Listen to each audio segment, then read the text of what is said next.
to the Nerdiverse. Go ahead, sit and listen to the masters, the old heads, talk about what you love the most. Video games, comics, movies, and everything you need to maintain your week. Got the knowledge that's straight out the ether. Gonna need a drink and have to take a seat to expand your mind and listen to the speaker. Mike and the squad's gonna give you what you need. Please send in the question, come and get some answers, learn a couple lessons from the masters with the special guests. We got the Green Lanterns glowing on their chest. Yes, please sit back and relax, cause we're gonna hit you with them stone cold facts. And allow me to be the very first to welcome you to the masters of the Nerdiverse.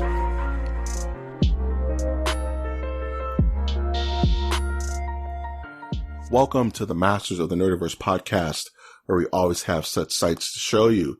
This interstellar chasm of a podcast can be found on iTunes, Stitcher, Spreaker, SoundCloud, YouTube, iHeartRadio, Google Play, and Spotify. I'm, of course, your host, Mike G. And with me is my also host, the Siegfried to my Maxie, Ozzy Austin. I am the corpulent space horror, begging for patronage. Come and feel my warm girth, and we shall become family. Well, you think the Silver Surfer would have sex with that? No, probably someone from the Invincible comics, though, would. Oh, the Invincible comics are horrible, dude. Not in a bad way. Invincible's an amazing comic. Read it. But that's, that's like a Metalocalypse and Spider-Man had a baby. Yeah, so I will say this much. I went through a nervous break, apparently, and I stayed up for 2 days reading all of Sandman and all of Invincible comics. Don't know why, but I guess I was just like in the middle of like completing my master's program work for the summer, and I finished it, and I had like this nervous energy of like anxiety, so I just finished 2 whole comic runs. But I will say this much: Invincible, pretty damn good. Sandman, pretty much damn better. Well, Sandman, dude. It's hard to compare the two. I mean, Robert Kirkman's a great writer. He also did The Walking Dead, for those who want some context. Invincible was his take on superheroes, and it's a damn good take. Damn, it's a really good take. Yeah. Like, what happens if Superman was not really that great? You know what? And that's a trope that was good until they ran it into the ground. Yeah, Invincible was like one of the first ones that actually really did it well. It's one of the first ones to actually do the, what if Superman was, bright of the picture, dark of the negative kind of situation.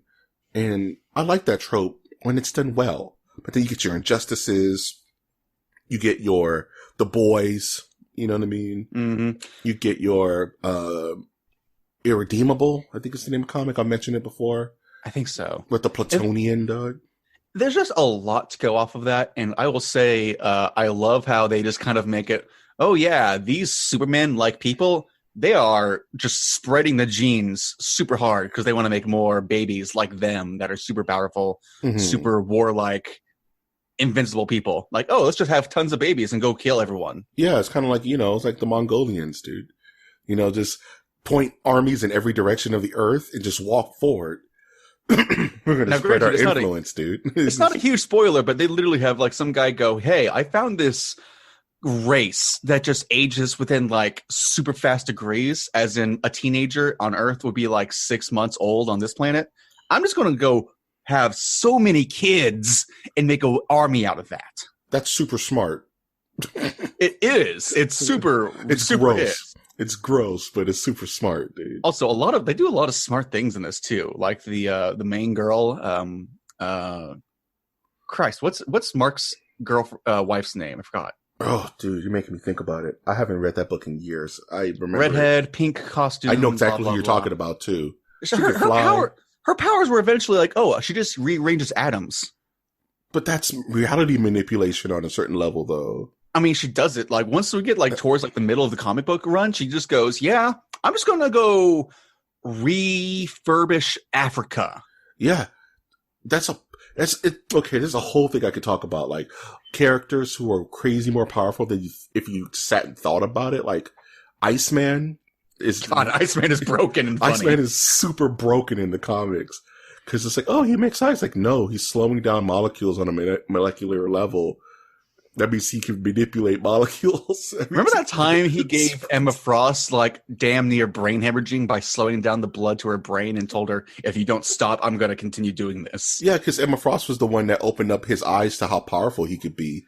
She was like, you are such a child. Like, I had your powers for like 5 minutes, and she was doing all types of crazy stuff, like teleporting anywhere on Earth instantaneously as long as there's moisture in the air. Doing crazy stuff. She was like, you really need to think about it. Like, you are probably one of the most dangerous people here. And I love how they just have characters like that within Invincible, like Rexplode, the guy who transforms inorganic matter into bombs by touching them. Yeah, he's Gambit. Gambit's another one of those characters who's stupid powerful. But he's complete dickwad in the comic, which is great. Yeah, and they're just too stupid to kind of get the real grasp of their ability, you know. And that keeps them balanced, you know. Exactly. And honestly, they have how about this? They have a Civil War moment near the end, and they do it really, really well. All right. You know what I'm talking about with that? I know exactly what you're talking about. Yeah. They do it really well in that comic. I'm just going to say. Robert Kirkman's a beast, man. I wish he wrote more. Yeah. But he got burnt out. The Walking Dead literally killed him. Yeah, I can imagine why. He was like, I don't want all that money. All that money. He got JR. He got what's the guy who writes George R. Martin? He got George R. Martin, Doug. Too much money. He started choking on it. You know? Meanwhile, you got Neil Gaiman over here who's like, yo, like, I have an audiobook based off Sandman comics now, guys. Go listen to that. Neil Gaiman is what Alan Moore should have been. If Alan Moore didn't decide to go crazy. Like, if Alan Moore just had a little more chill in him, he would have been Neil Gaiman. And everybody would love him. But Alan Moore is ultra crazy, dog.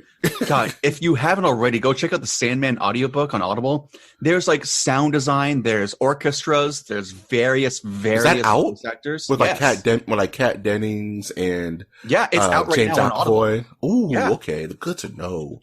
I'm gonna listen to that this week at work. Okay. I can't tell you how good it is because they do everything from the very beginning when he's captured, and then all the way. I haven't finished it, so I'm not going to say anything else. Okay. But they go from the very beginning when he's captured in 1800s, and there's like at least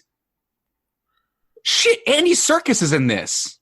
Okay, so I didn't know it was out yet. If it's out, then I'm oh my god! Oh my god! Performed by Riz Ahmed, Kat Dennings, Taron Egerton, Neil Gaiman, James McAvoy, Samantha Morton, BB Newworth, Andy Serkis, and Michael fucking Sheen.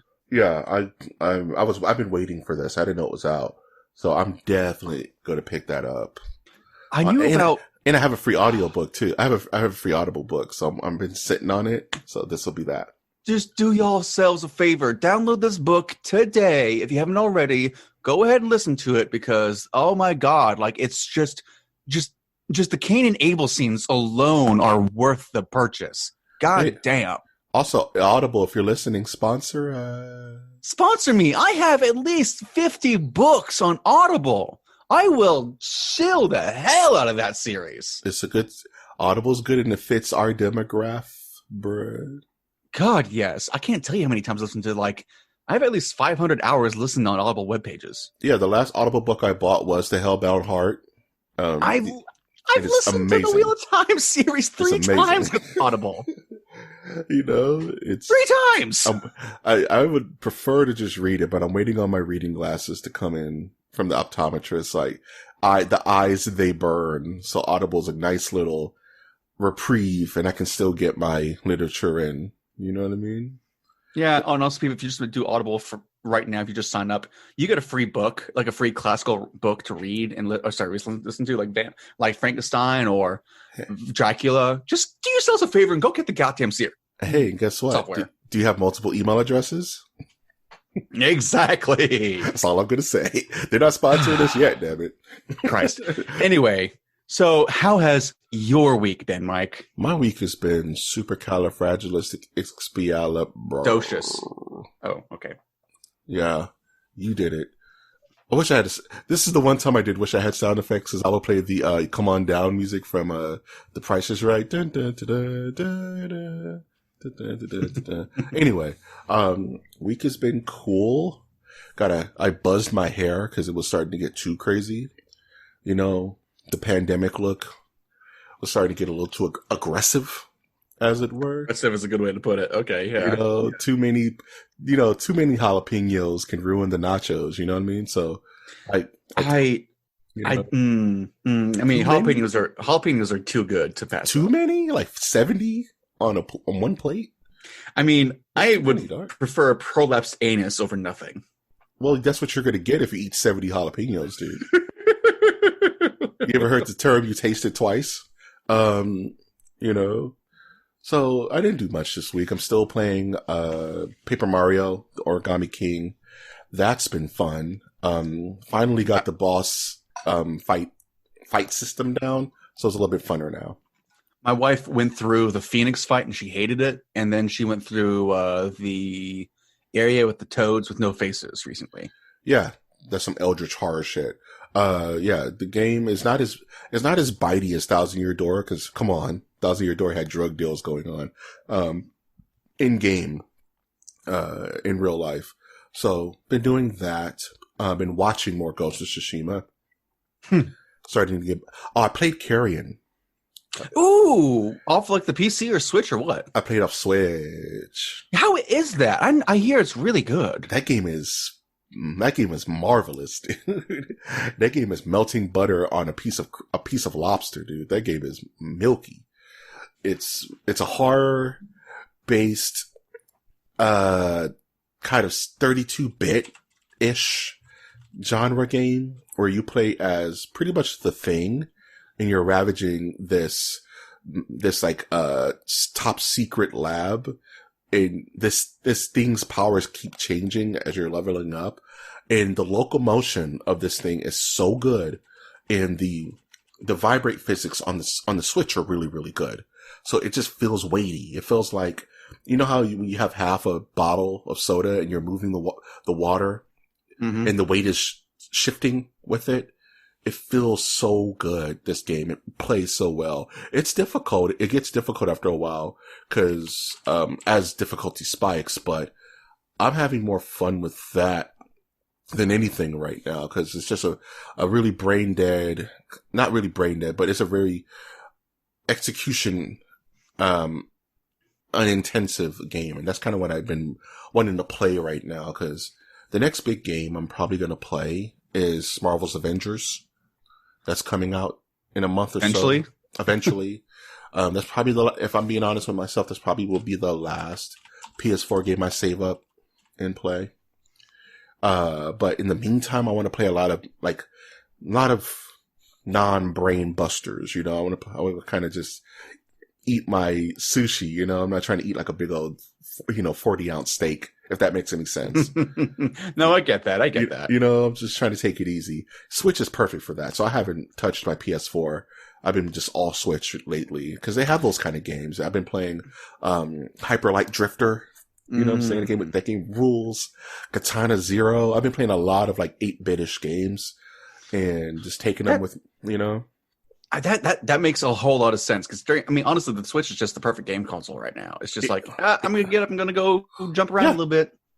Yeah, and you just take it with you. I'm gonna play at home, and when I'm done playing at home, I take it with me to where I'm working at during this pandemic. And on my lunch breaks, I go outside. I sit out in the yard and play me some Carrion, play me some Paper Mario. Get home, dock it, pick up right where I left off. It's so I could see why they're sold out now. Because the Switch is so pandemic friendly. It's so quarantine friendly. So here's two things to that situation. One, what about the game called Blasphemous? You've seen that. That's one of the games on my list. It was between Blasphemous and Carrion. I want to play Carrion more. Well, they just announced a DLC for Blasphemous. I know. I want to get Hollow Knight. There's a Ori and the Blind Forest is coming. Also, for speaking of PS4, Cuphead is now on PS4. That's going to be on the newscast. So I'm just going to do one more thing, and we'll get to the news after that. Yeah. With your week after blah blah blah blah. Yeah, I can't speak anymore today. Blah. Okay. God damn it. Eat the words. Eat and consume. Anywho, words. You say that Marvel's Avengers will probably be your last PS4 game, yeah? Yeah, that's what it's looking like, man. What about Star Wars Squadrons? I'm going to wait until the PS5. A lot of these games, like Ghost of Tsushima, like Squadrons, I don't have I want to see. The thing is, I'm gonna do the friend thing because my buddy has a VR headset. So I'm gonna go halvesies with him and buy Squadrons because he's a big Star Wars. Brian of MOTN Reviews, he's a big Star Wars guy. I'm gonna ask him to go halvesies with me, so he can get it. We could play it on his system with the VR set. So I can experience it, see if he likes it. You know what I mean? So that's my plan with that. But I do plan on buying the game proper on the 5. I'm just all these really graphics intensive 100 gigabyte download games. I'm just waiting for the 5, dude. Well, the biggest problem with that though is that the fact of I don't know, when the PS5 launches around Thanksgiving or so, it's gonna be a madhouse, dude. You know what else is going to come out around that time as well? What? Cyberpunk 2077. I'm not worried about Cyberpunk, man. It's a single player experience. You know, it's not going anywhere. It's exactly the same way I feel about Ghost of Tsushima. It's like it's not going anywhere. There are going to be killers out there that are way better than me if I don't play it immediately. So I'm cool with just chilling. As long as I'm not spoiled, you know what I mean? Which is a high chance. But, yeah.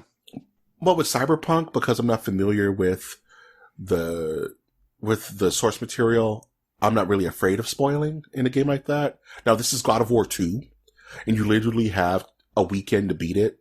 Otherwise, you will be spoiled. Then that's where you feel that FOMO, right? Mm-hmm. You know, it's like Last of Us 2. The FOMO was real on that game. People were spoiling that game seconds after. When it got leaked, it was being spoiled. I mean, fear of missing out is just such a weird generational thing at this point, I think. And it's all social media, dude. Like, it's like when we were kids, fear of missing out was way less harsh. It wasn't really a thing. It wasn't a thing because all your friends didn't have it yet. You know? You know? God.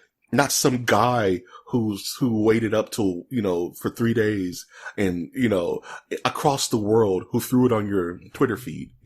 Now you know, Darth Vader's his father. You know, like, that FOMO is so rough. And it's FOMO mixed with the fear of spoilers. You know? Yeah. It's both. And that tandem is stressful, man. You know? Especially about things you care about. I would agree with that. I mean, it can be stressful when it's something that you really, really enjoy and you don't want to hear anything about besides you just want to experience it yourself. Yep. I didn't have it so bad. The last time I had it really, really bad was Avengers Endgame. I had it bad. I didn't go on Twitter for 2 weeks. The channel suffered. I didn't even want to record. I was like, if I hear one damn thing about this movie, I'm going to flip out. Now it's like, I don't want to hear it. And I had to wait, and I saw the movie. I didn't see it opening night. I saw it like that morning.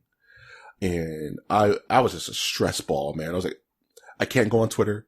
You can't go on Facebook because some asshole will just drop something, you know. Spider-Man becomes a duck. What? Spoilers. Anywho, let me finish out my week. For sure. Last thing I did. And this will be the first time I utter these words on this podcast, but it's a thing. And Austin already knows what I'm talking about because I blame him. And that's Operation Greenhorn. Operation Greenhorn is a project that I have been thinking about every waking moment for the past 2 weeks. And what that is my bumbling and stumbling into the world of Gundam model kit customization. And I literally was watching a video on enhanced scribing techniques seconds before this Jesus podcast. Christ. And that hasn't stopped all weekend. Oh, you've gotten deep. I am stupid deep, dude. That's hilarious. I'm sorry, but that's hilarious. I'm calling Southern California Japanese importers because I need a special kind of water decal for this one set that's hard to find. Have you already started putting stuff together and started painting and you got nothing yet. I'm missing one component. I'm missing panel lining ink. I can't find it. And Interesting. And I have to have the whole set before I can rock and roll. I can't start baking my pizza and the pepperonis are on the way. You know what I mean? Like, I have to have it together. So there's this huge project I'm working on. So you need like a panel line accent color, like black, essentially? Black or gray to black for the, black is very rarely used, but mostly gray, brown, and white, because the gray will accentuate the lighter pieces, like the whites. The black, the white will accentuate, the blacker pieces, because you just want that pop. You need that separation. And this thing is eating my entire brain. I can't, even now I'm thinking about it. Think about color combinations and going online and doing different kind of mock. I saw this guy. He did Army Fatigue custom colors on a shield for one of the, for a Zeku. And this dude cut out individual masking tape slits to make the Army Fatigue pattern and did 6 coats of different colors to get the Army Fatigue looking right. Nice. It was beautiful, dude. So needless to say, I don't know how this is going to manifest on the channel just yet. Your phone's blowing up. I know, it's driving me crazy. It's my dang, is that you? Bastard. Stop making me turn stuff off in the middle of this podcast. You didn't see what I sent you, did you? No, I didn't. You probably should whenever I talk about my week after this. Go ahead. You know what? All right, go into your week, man. Operation Greenhorn, look out for it. It's going down basement. Anyway, my week's been pretty well. I just finished my master program courses for the summer. And Mike is just now discovering what I've sent him off of Amazon. That is perfect for exactly what he just talked about. I don't know. This is the one I'm waiting on. See, arrives August 11th or 13th. That's too long for me, bro. That's too long to wait. It's better now than later, isn't it? Especially that last thing I sent you. That's too much. I'm not over here I'm not Brundlefly, dude. I'm over here trying to make the flux capacitor.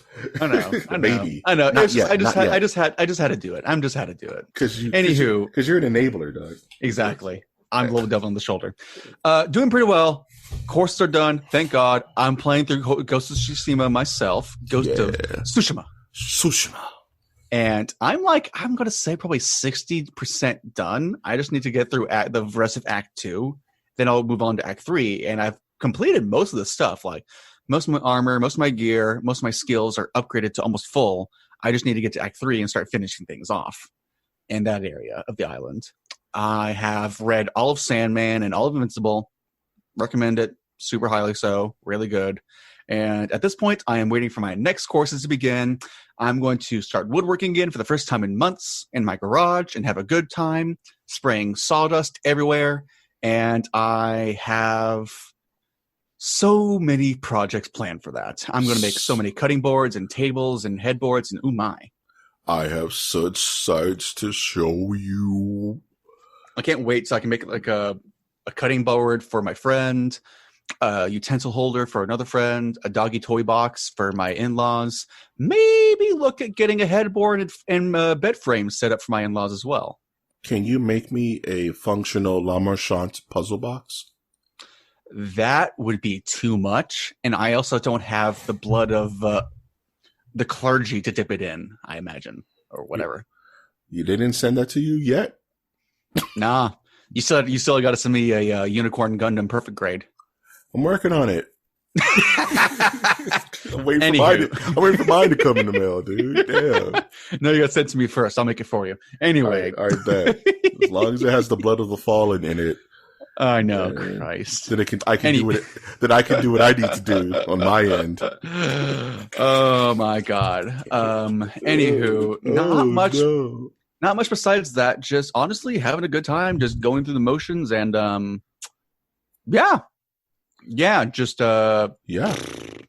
waiting for next classes, I suppose. Even though I just got done with my most recent one somehow. So nice. Finish up schooling so you can be smarter, and then you can not work harder. Exactly. You know what? I cherish our online friendship. I have to tell you. Thank you for being a friend, going down the road and back again. I know your heart is good. You're a pal and you're a confidant. I feel like there's a but coming up. And if you threw a party, I would invite everyone you knew. And then you would see that the biggest gift would be from me. And I have a card attached that would say, thank you for being a friend. Aw. It's like that Golden Girls theme song. It's exactly that Golden Girls theme song.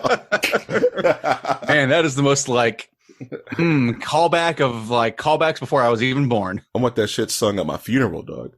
That's actually that wouldn't be that bad of a funeral song, honestly. I want that sung at my funeral by by an old middle-aged Ariana Grande, dog. Doing all the runs doing all the runs, dude.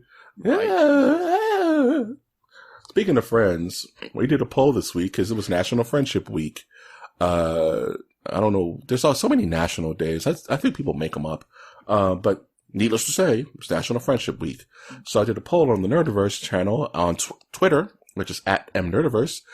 Please like and follow our channel if you'd like to participate in our polls. And ask the Nerdiverse, of these 4 friends, which friendship is your favorite? So, hot take. Sonic and Tails, pretty good. Han Solo and Chewbacca, okay. Ash and Pikachu, that's a slave relationship, guys. Don't follow that. Superman and Batman. Superman and Batman is so sexually tense, it's almost comedic in a way that they would go for other women instead of each other. You know what? I don't like the defiling of this list. That's first of all. How dare you? I would defend every choice made on this list to death. Damn it. Plus, I couldn't think of any. There's a give and take with these lists because I could think of some really obscure stuff. I can't put Booster Gold in Blue Beetle up against, Han and Chewie, man. They're gonna get eaten up. So you got to put things that people know. I was trying to think of good anime friends, but the problem with anime and shonen is that these guys don't have friends. They have rivals.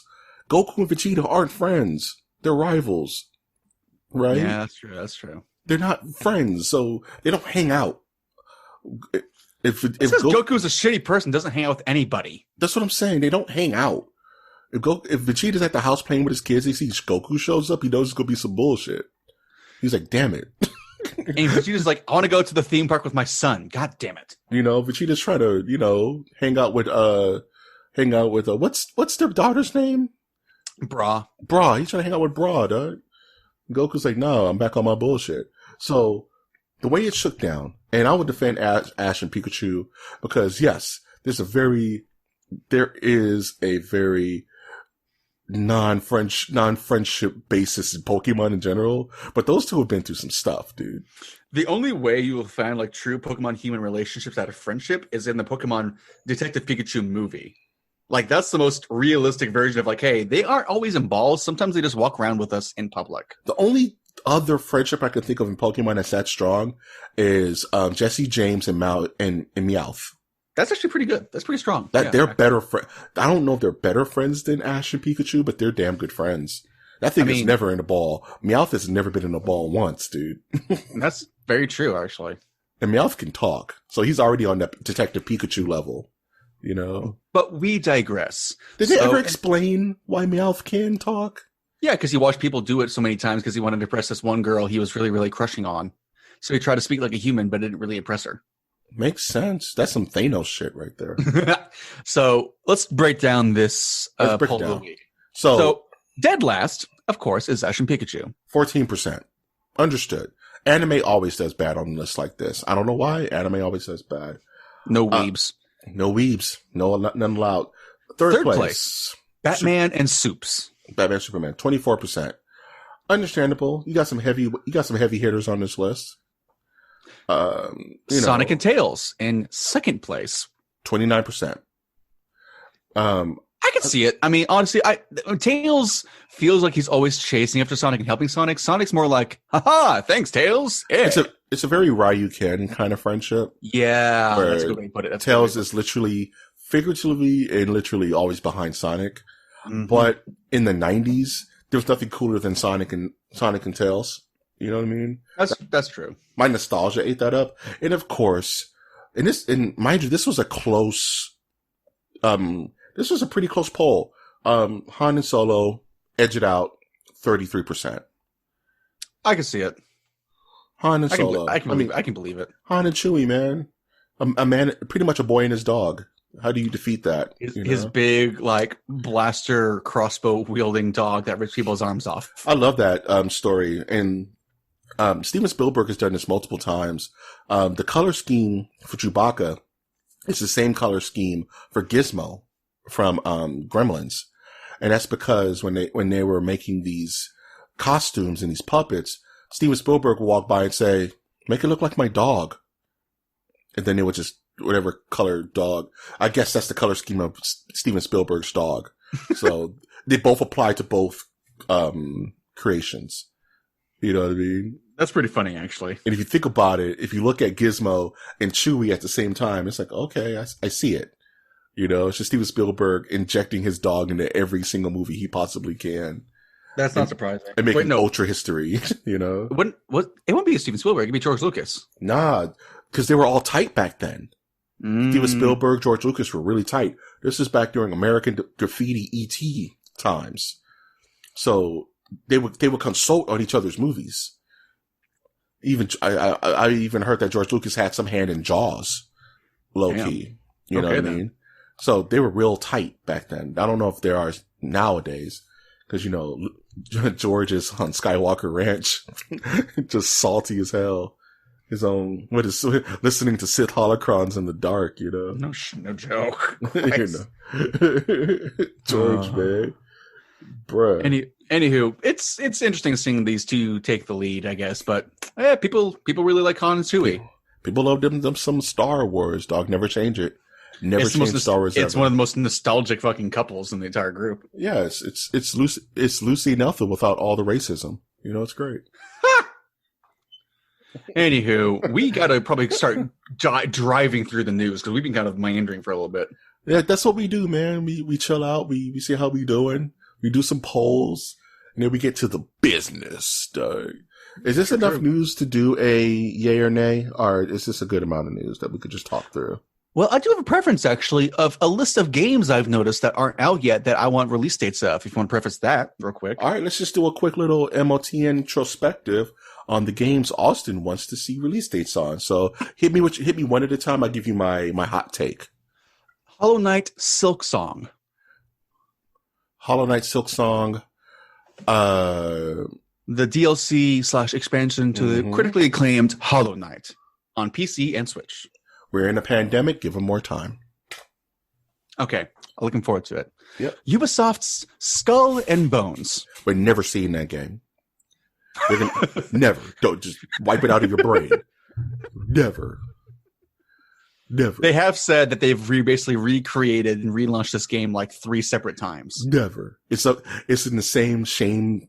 It's in the same shame puddle as frickin' Beyond Good and Evil 2. We're never seeing that. I don't care about Beyond Good and Evil. Ubisoft, specifically Ubisoft Singapore, who is the team behind this game, are the ones who made Assassin's Creed Black Flags with that amazing ship battle system. Black Flag is like my favorite Assassin's Creed game. I love that game. But it's Ubisoft, man. They're going to scalebound this thing. Yeah, well, maybe Ubisoft has a better history, at least with games. This is in the same purgatory as Bayonetta 3, dude. No, don't talk to the For Honor industry community right now. They're really pissed about Ubisoft at the moment for releasing basically a reskin version of an existing character. Guess what? You can play as, speaking of Ubisoft, you can play as the Warden in Samurai Showdown. Yeah. From For Honor. Yeah, we talked about that beforehand. That's fucking wild still. That's kind of nutty, dude. That's a weird ass pull, dude. Yeah, it does make you want to get it, huh? Just to see how it feels. I know, right? Anyway, Skull and Bones. Next up, Vampire the Masquerade Bloodlines 2. That game looks rough, dude. I think we got to wait. That's a PS5 exclusive. It's coming to PlayStation 5, Xbox, PS4, Xbox One, and PC. The thing is, where is it? Because I want to know. Because Bloodlines is a great game in the first place back in the 90s. We're in a pandemic. Give it time.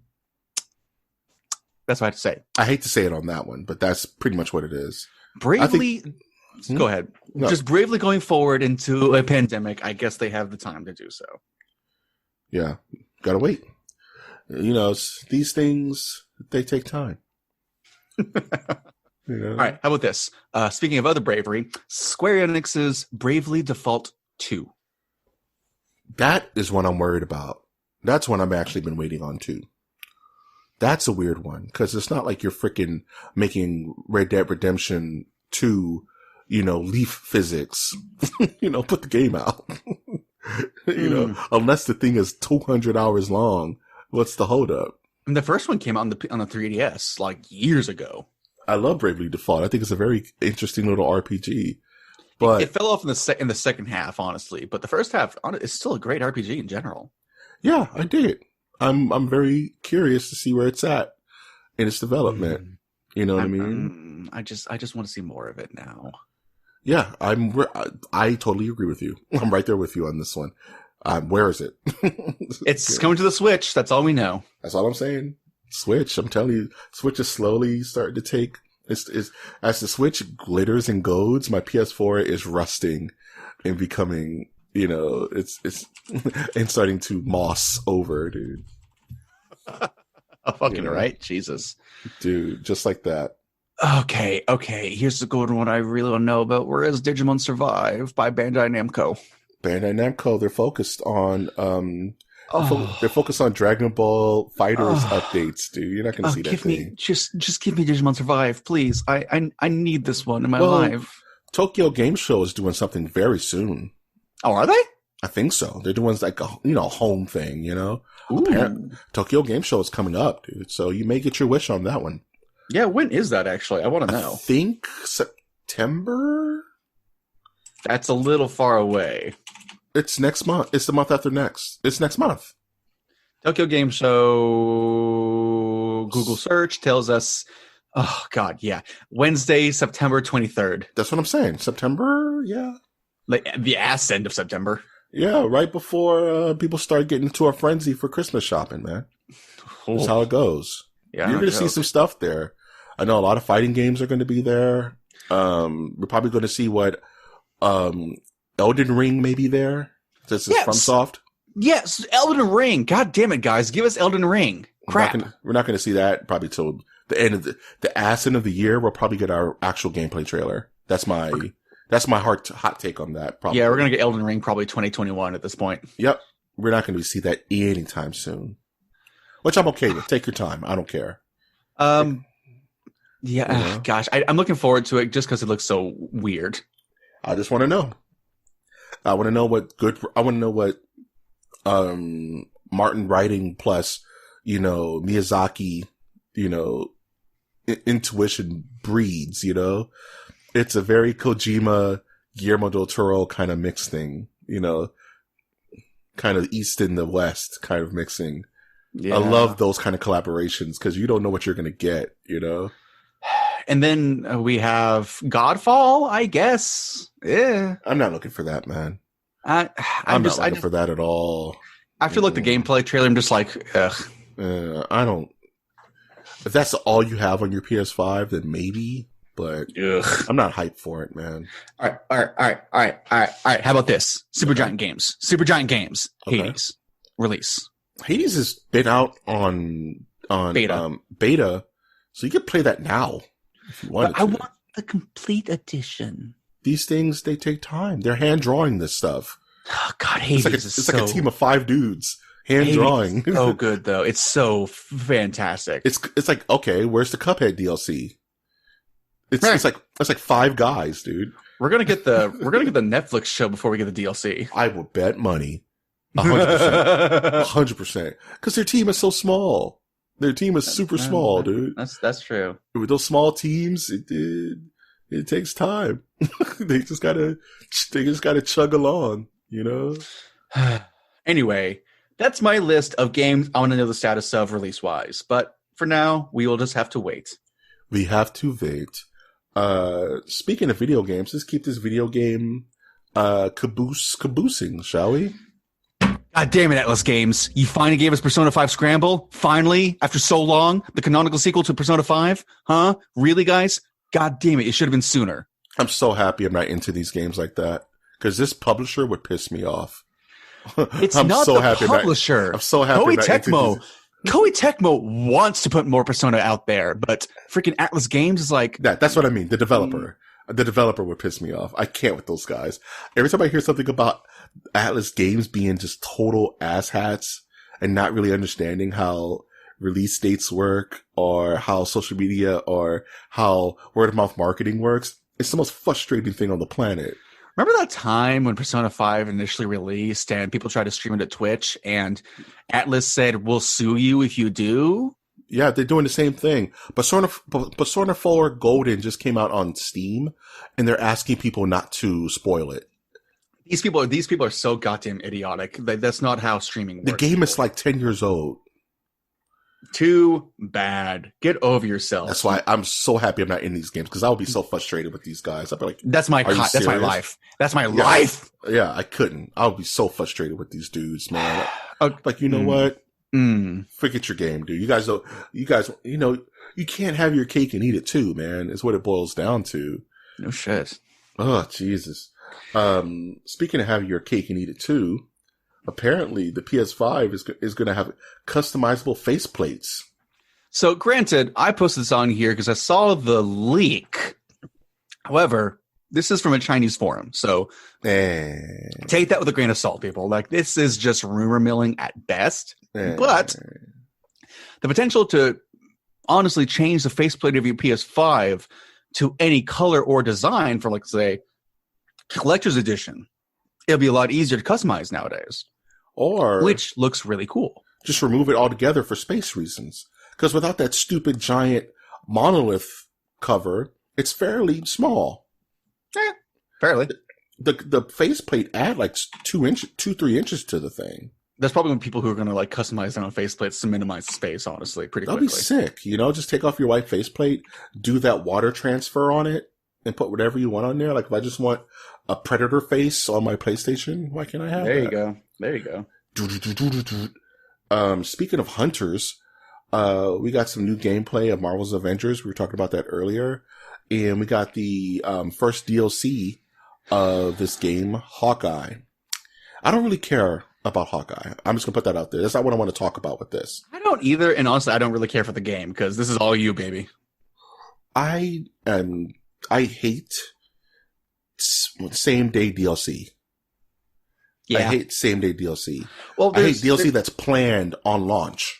So there's a give and take to this. One, DLC that's day one, typically means that the team completed the game a while ago and they had some spare time and made a new project design, which was this character or armor set or blah, blah, blah, blah, blah. Whatever. If it's included for free, though, like it has been in some other games out there, which is like free download, that's pretty cool. That's sensical.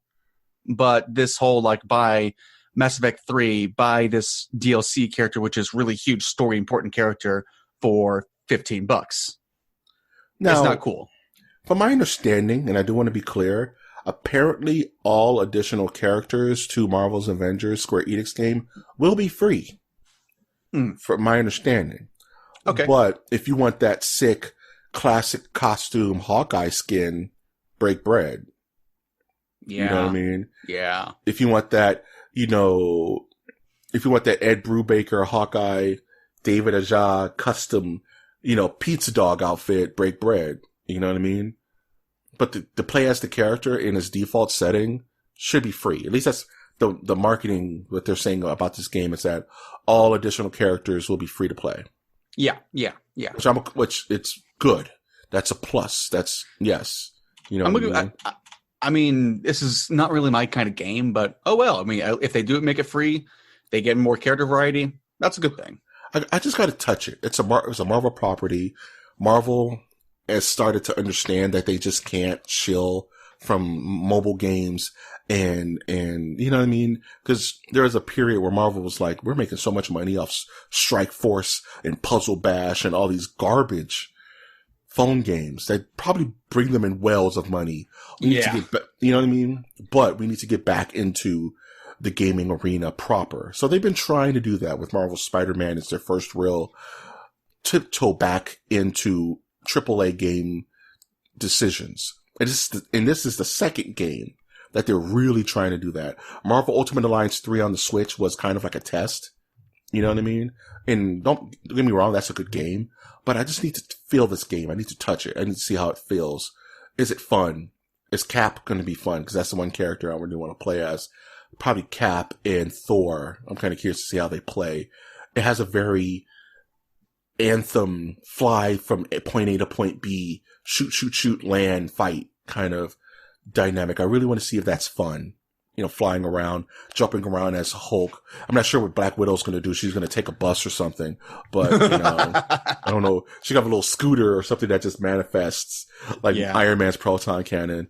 But I just want to see how it feels, man. If it sucks, then sucks. But there's going to be that day where that character you love comes into the game. You know, Moon Knight downloadable content. That'd be hilarious. And that's the smartest part. Is that you're gonna fall off the game, you're gonna get bored until your ears perk up. Wolverine downloadable content. You're like, ooh, I guess I'm back in. You know, my boy is in. You know what I mean? That's it's a fighting game trick. You know, it really is. Actually, it's a really fighting game trick. It's like, oh, I'm not Street Fighter 5. I'm not really into it. You know, and then I don't like the characters. Blanca, I'm like, okay, I guess I'm back in. You know, Sagat, I'm back in, you know? So that's a really smart approach to it. That's all I got to say on that. Like, as I mentioned earlier, Cuphead's coming to the PS4. The little game that could, you know? That's cool. You know? But that's all I have to say about it. Cause I know in the entirety of Cuphead, it looks fun. I couldn't play it cause it'd be too frustrating, but yep. Yeah. More platforms. Yeah. I got it on Switch. I got Cuphead on Switch. Game thoroughly kicked my ass. I stopped playing. Exactly. I'm too old, man. My old man reflexes can't handle this, dog. Okay, I want to talk about this. The news article is about Guilty Gear Strive 5. Guilty Gear Strive, which is the next Guilty Gear game, which has been announced to come to the PS5, which makes me kind of want to wait and play Guilty Gear on the 5. But that's beside the point. This weekend was a monumental kind of moment in fighting game history. And what it was through Bandai Namco, the people who make Tekken, Harada-san, and through some American, like, influencers, they were able to gather, like, 8 of the developers from different fighting game genres, all in Japan, to all sit around and talk shop about the industry. It was amazing. So you had people from Capcom, you had people from SNK, you had people from Arc System Works, Bandai Namco, Eureka. Like, the reason it's so important is because that in Japanese business, that doesn't happen. Like, they're all very close to the vest. They don't talk to each other like that on a professional business level. They may drink with each other. They may be buddies outside of it, but the companies don't let them play together, right? Because they're all afraid they're all really afraid of stealing each other's tech. You know what I mean? So this just doesn't happen. It's like asking McDonald's, Burger King, Taco Bell, Pizza Hut, Wendy's to all be on a panel and talk about the future of fast food. They're not going to do it. You know what I mean? It just doesn't happen. So they were able to pull all these, and not just the faces of the businesses, but the actual developers, the people who make the game, the people who are like doing character designs and choosing fighting game aesthetics and combat systems. They're all just sitting around talking about cool stuff like how do we pick additional characters?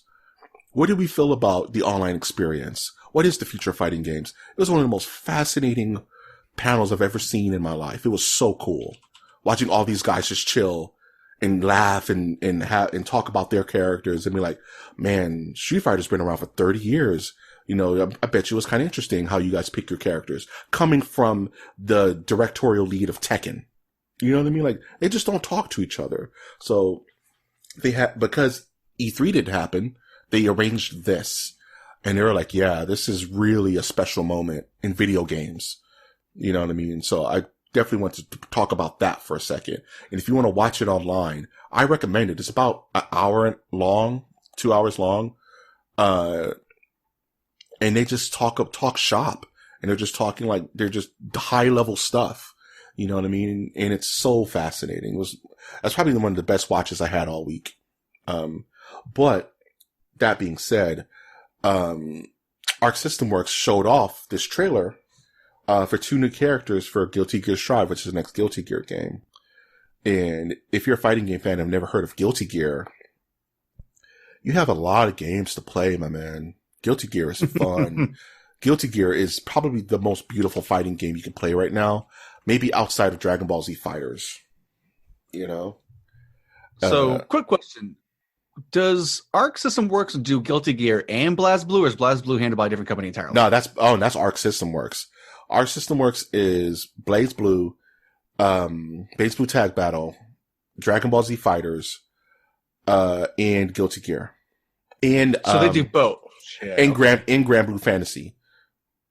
Any game that looks like moving anime is probably Arc System Works. Okay, then. Those dudes are busy. Because I knew Arc System Works did Persona, the fighting game, Arena, which is great, by the way. Yes. And they've done Dragon Ball Z Fighters. And I know Arc System Works is good in general. I didn't realize they did both these really huge anime games. They're pretty much... Guilty Gear is more so like the Sentical anime game. BlazBlue is straight up just anime. We're not even going to talk about the real stupid animes like Under Nights in Birth. Oh, God. Eunice, Doug. You know, or like French bread games, Doug. What's that Tsukihime, I think, game? Oh, I know what you're talking about. Are you talking about it's like the names are so weird. It's like Uneven Yeast, the Battle Coliseum. Jesus, yeah, you're right. You know? And nonetheless, this all is very interesting. The question is, do you want to play these fighting games on the PS4 or on the Switch? PS4, because you're going to have better. The latency is going to be better, and you're going to get more people fighting. And you can potentially have an arcade stick cabinet. And you can have an arcade stick attached to that. I don't know if the Switch has any arcade stick attachments, but when you're going to get a better player base, you're going to get a better net code, and you're going to get better graphics, and you're going to get a better well of people who are going to be playing it. And it's probably going to be cross-play. I might pick this up for the PS5. I might pick it up. Strive is going to be beautiful because it's that is bullshit blazing. Okay, that song is actually really good. That's Daisuke. He wrote the song. The guy who makes Guilty Gear makes the music. And he made the game for the music. And he makes the music for the game. We don't know. We don't know if it's the game for the music. We don't know if it's the music for the game. All we know is that Daisuke is a madman.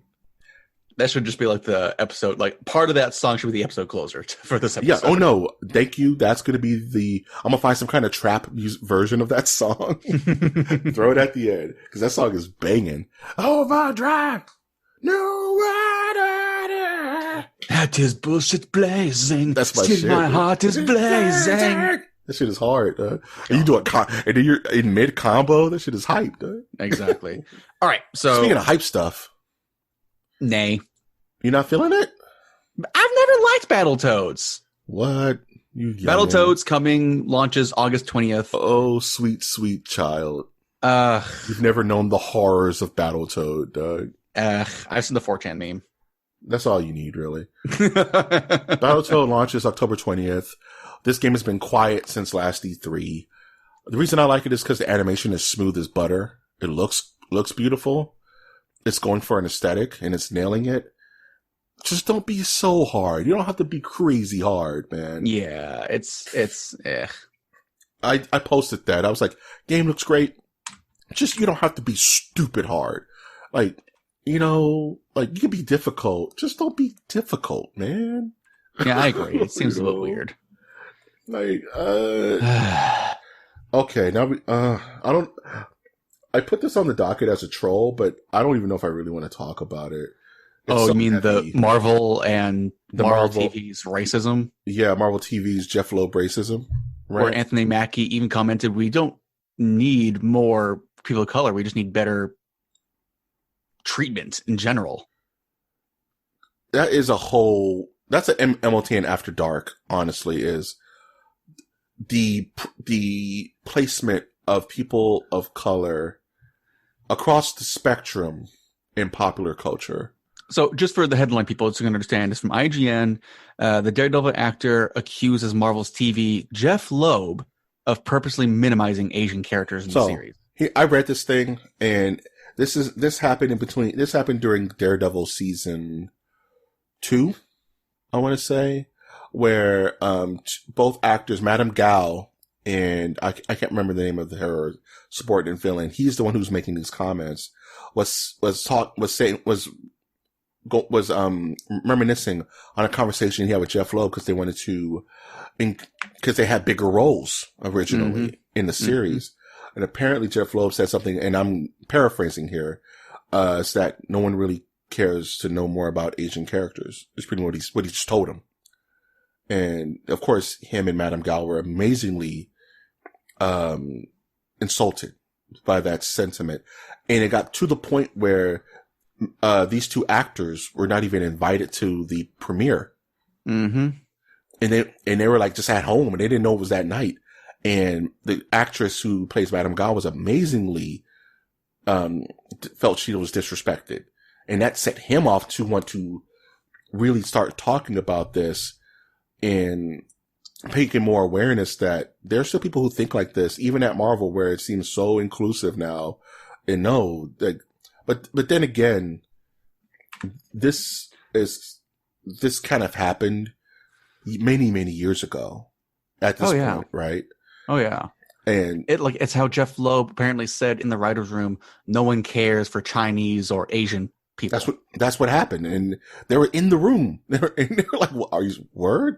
You're just going to say that? You like, that's how you really feel? Person who's in charge? You know what I mean? Like, that sucks. That's horrible. You know what I mean? That's so ignorant.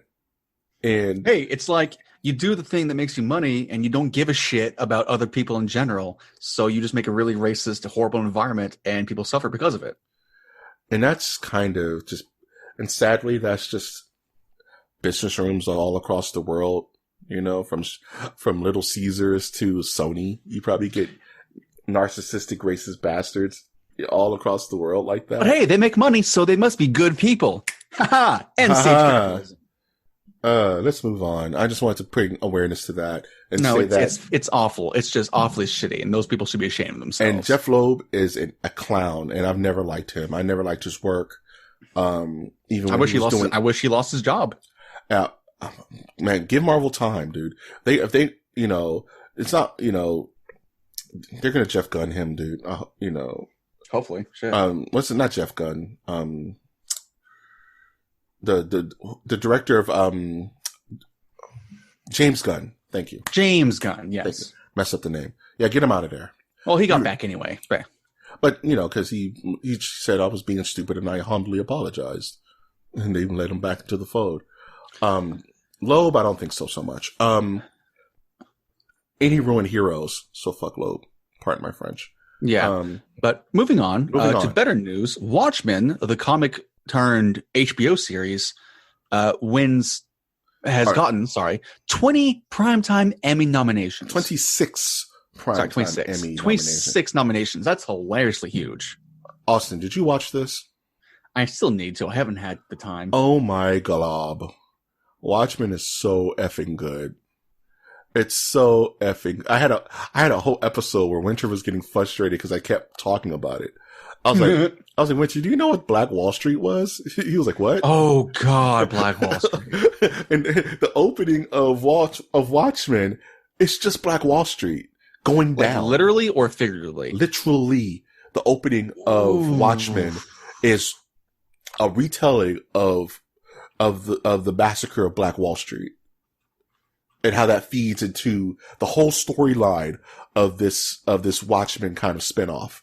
And it's crazily done. Watchmen series is so damn good. I want to rewatch it when it gets closer to Emmy time. I need to like leech off somebody's HBO account and watch it. Yeah, real I do. Man, Regina King kills it. That woman is so damn talented. The guy who plays Her husband kills it. It's just really, Jeremy Irons is Ozymandias, dude. Ooh. Nutty, dude. Nutty. This show is so good. I don't want to spoil anything.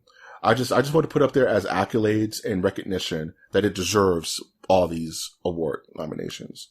Great stuff. Great stuff. So moving on. I've had this kind of running gag as Austin has become our co-host, and he's done a miraculously amazing job, that I've been torturing him with new horrors that are going to bring the end of the world. And this is something I find interesting and fun. Last week we had the swarming bed of death ants, which he wasn't really too fond of. Mm-hmm. This week we get to get hype because scientists apparently resurrect a 100 million year old underwater life form. Ooh, boy, that is such a fucking play of God. Let's do it. Are you ready for Cthulhu? I'm ready for another plague. What if Cthulhu isn't this giant, super tentacled beast, but he's microscopic? And he just gets in your bloodstream. Like, what are those creatures that eat the dander off your eyelids? Those weird, gross looking monsters. Chocolate, that the microscopic monsters that live on everyone and no one wants to think about it. God, that'd be horrible. What if there's just a trillion Cthulhus that run through your bloodstream and fucking make you do eldritch horrors, dude? I mean, I will say this is both hilarious and scary how they're doing this evolution so quickly, and I am ready to take my my warlock patronage of Lurker in the Deep. Dude. And then I'll start casting Eldritch Blast. Man, this is Leviathan, dude. We just found Leviathan. We're all one giant blob of humanity. There will be no wars. So I think my first class feat I'll take when I become a warlock. When you become a warlock, you typically get several depths of Eldritch invocations. Mm-hmm. So I think I'm going to take probably like either Dark Vision or like Devil's Sight maybe, so I can see in the darkness at all times. Or maybe I'll just like learn Eyes of the Runekeeper and read all written languages at once. You may want to stick with the dark one, because once we're forced to live underwater in the blackness of Miranda's Trench, you want to be able to see what's going on. True. And then I'll probably take like Gifts of the Deep so I can kind of swim and breathe in the water perfectly. Yeah. You super want to know how to breathe in the water, because the Cthulhu virus is going to make you walk into the ocean. Yeah, exactly. And greet him head on. That's a good idea for a book. Don't steal. Don't steal. Don't steal. You mean what has already happened with H.P. Lovecraft? But was Cthulhu a virus? Okay, that was my question. I was thinking about this the other day. Is H.P. Lovecraft copywritten, or is that public domain? It's copywritten, man. It's copywritten. So the Lovecraft estate would sue you if you made any kind of H.P. Lovecraft to the ground.